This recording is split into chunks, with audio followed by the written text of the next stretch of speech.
Up until now, girths have pretty much ignored the biomechanics and physiology of a horse. But not only that, there has been blissful and continued ignorance of the elasticity and movement of a horse's thorax, and the requirement to understand in detail these aspects when designing a girth for a horse. Pascal Everard, an eminent French osteopath, has researched the horse's physiology in great depth and has published very expensive books on the topic. Whilst this is pretty technical, it is important for us, as riders, to understand how our horses work and move so that we can make the right choices when buying tack and girths in particular. Please bear with us, this bit is really important. The thorax gives the impression of being rigid, but that is not correct. All the joints of which it is made up of make thousands of movements with every breath your horse takes.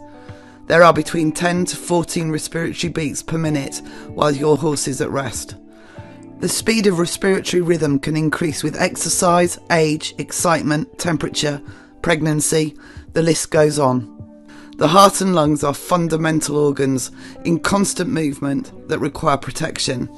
It is the thorax that protects and defends them, and therefore plays a major role in this respect, as it must allow both life and movement.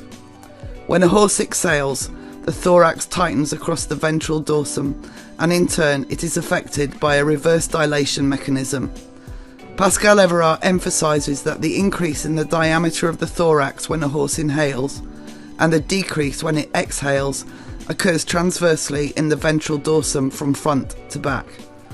He goes on to explain that particularly in the tightening of the thorax, there is active movement when the exhalation muscles contract, and the passive movement with cartilage elasticity and the ligaments that bind them together.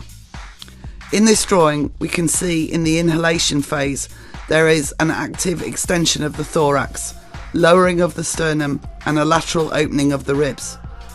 This movement is not equal, however, throughout the diameter of the thorax, but rather this increase in diameter occurs from smallest to largest in the ventral dorsum direction.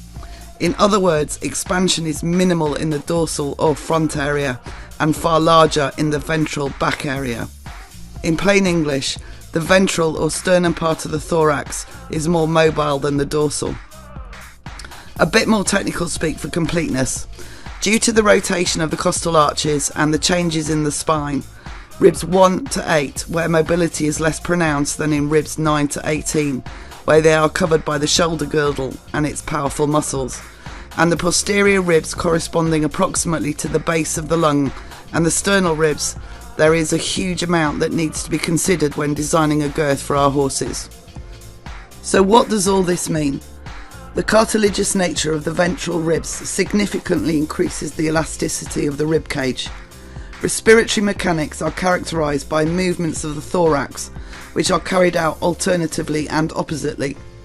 Dilation of the cavity when inhaling outside air into the lungs, and contraction when exhaling air. It all means that the girths we use need to take into account the physiology of our horse. This is but one area of girthing that needs careful consideration. Pascal Everard's work and findings have been used extensively in the inspiration and design behind the Freedom. The Scharf Freedom girth in its design takes account of all the movement and the importance of the internal organs, ensuring maximum comfort of your horse. It is time to rethink what we do. Look foremost at our horses, their physiology and internal mechanics when we are choosing which girth to use.